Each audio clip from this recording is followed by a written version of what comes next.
నా పేరు doctor CL Venkatrao. అన్నాటో విత్తనాలు చాలామంది ఈ పేరే వినుండరు.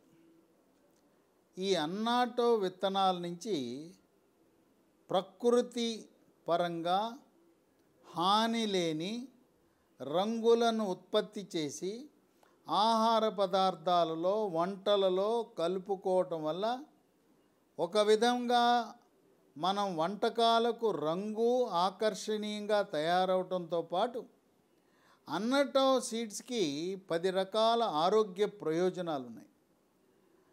అన్నాటో సీడ్స్ని విత్తనాలను నానబెట్టి పేస్టులా తయారు చేసి ఆహార పదార్థాలలో కలపడం వల్ల ఎర్ర రంగు, గులాబీ రంగు, కొన్ని సందర్భాల్లో పసుపు రంగు వచ్చే విధంగా చేయొచ్చు.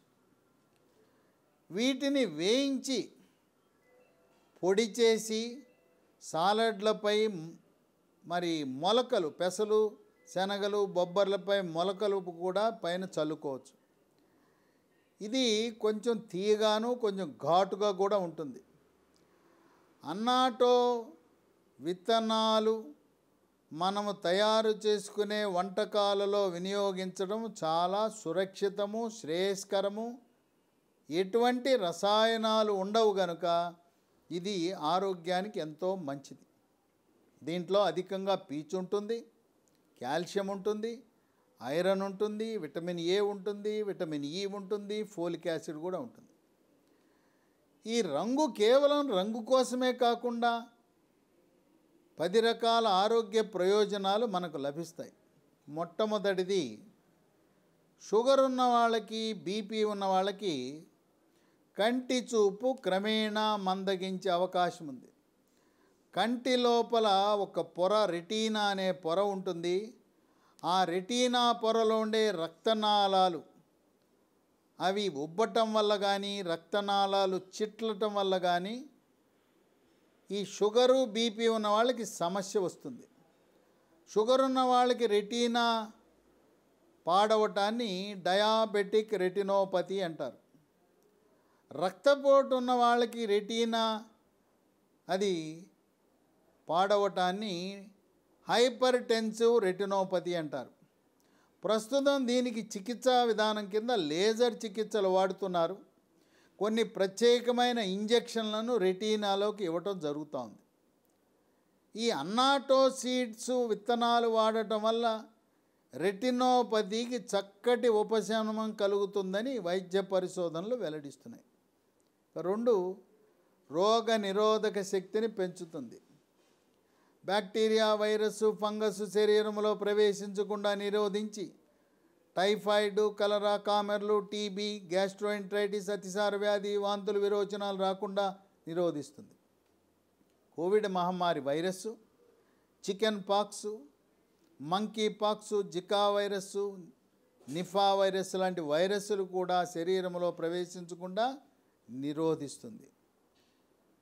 ఇంకా జీర్ణశక్తిని మెరుగుపరుస్తుంది, అజీర్ణాన్ని దూరం చేస్తుంది. జీర్ణరసాలైన జఠర రసము, క్లోమరసము, పైత్యరసం ఉత్పత్తిని పెంచుతుంది.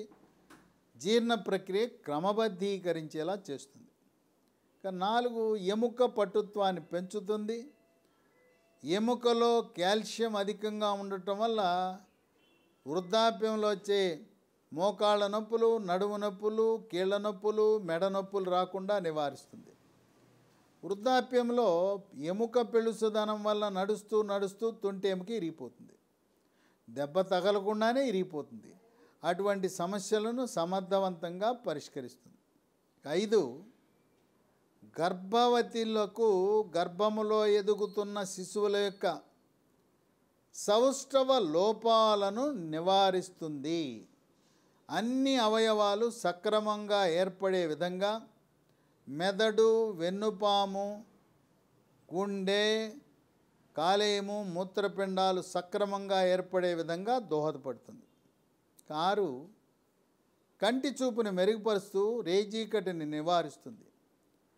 వృద్ధాప్యంలో వచ్చే శుక్లాలు త్వరితగతిన రాకుండా నివారిస్తుంది.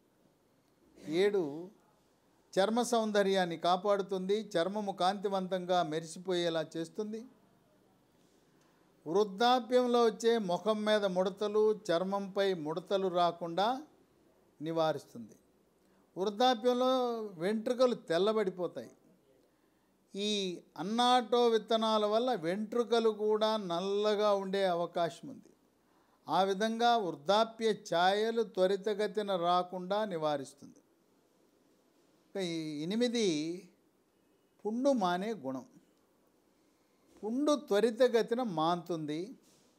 మానిన తరువాత కూడా మచ్చ పడదు. అలాగే ఒళ్ళు కాలినప్పుడు, ఒంటి మీద వేడి వస్తువులు, వేడి ద్రవం పడినప్పుడు బొబ్బలెక్కితే అవి కూడా త్వరగా మానుపడి మచ్చలు రాకుండా ఇది ఉపయోగపడుతుంది. అయితే అన్నాటో విత్తనాలను పేస్ట్ రూపాన తయారు చేసి పుండుపై, కాలిన గాయాలపై రాయవలసి ఉంటుంది. 9 గ్యాస్ ట్రబుల్. అధికముగా మద్యపానము, ధూమపానము చేస్తున్నవారు గంటకి కాఫీ, టీ తాగటం వల్ల గ్యాస్ ట్రబుల్, అసిడిటీ వస్తుంటుంది. అటువంటి వారికి దీనివల్ల ఎంతో ప్రయోజనం ఉంటుంది. ఈ గ్యాస్ ట్రబుల్ని పూర్తిగా నివారించి పుల్లటి తేపులు, ఛాతీలో నొప్పి, కడుపులో మంట, నొప్పిని నివారిస్తుంది. 10 శరీరంలో క్యాన్సర్ కారకాలైన ఫ్రీ రాడికల్స్ యొక్క ప్రభావాన్ని, పరిమాణాన్ని తగ్గించి శరీరంలో క్యాన్సర్లు రాకుండా నివారిస్తుంది. కనుక మనము వండే వంటలలో శాకాహారమైన, మాంసాహారమైన, స్వీట్లలో రసాయనాలతో చేసిన రంగులను వినియోగించటము ద్వారా మనకి నరాల బలహీనత వస్తుంది, క్యాన్సర్లు వస్తాయి, జీర్ణకోశ సమస్యలు వస్తాయి.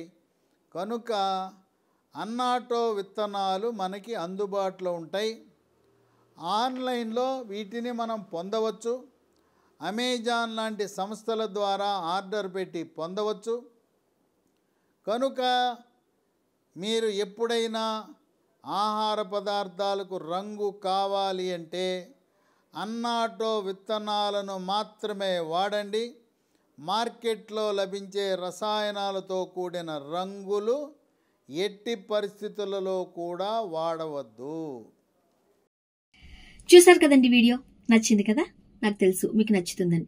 మరి మా నుండి ఇలాంటి మంచి మంచి వీడియోస్ మీకు కావాలి అని అంటే మీరు మమ్మల్ని సపోర్ట్ చేయాలి కదా? మరి ఇంకెందుకు ఆలస్యం, ప్లీజ్ లైక్ చేయండి, షేర్ చేయండి, సబ్స్క్రైబ్ కూడా చేయండి. మీరు చేస్తారని నాకు తెలుసు. మరొక వీడియోతో మళ్ళీ కలుద్దాం.